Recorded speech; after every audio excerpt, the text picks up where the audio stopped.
This problem here might look a little bit abstract, but I think it's going to turn out to be pretty easy. So let's see what's going on here. We have two functions, f and g, and we're given that the derivative of f is equal to negative g, and the derivative of g is equal to negative f. We define a new function h by making it equal to f squared minus g squared. And we need to find the derivative of h. So let's see what this is. H of x, I'll just recopy it, is f of x squared. And I'm just going to put brackets around here. I think it might help in the explanation in a second, even though it's totally not necessary. That looks a little bit weird.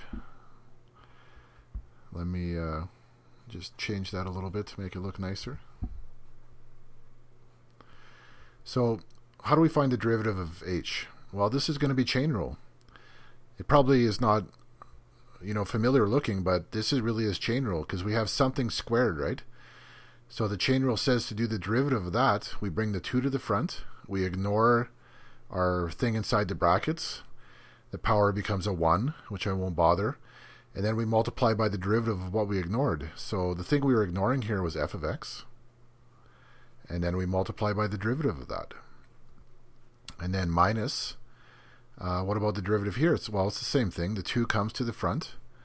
I'm ignoring the g of x to the power of 1, and then times the derivative of what I'm ignoring.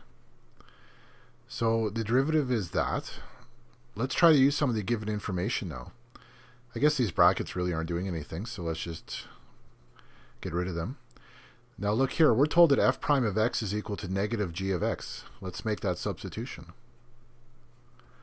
And here the brackets also are not doing anything, so we'll get rid of them. And g prime of x is negative f of x. We'll make that substitution. And let's just clean this up a little bit. This minus sign can come to the front, so we have minus 2 f of x g of x. And this minus times this minus makes it plus 2. And why don't I just switch the order? Plus 2 f of x g of x. And look at this. We have minus 2 fg plus positive 2 fg.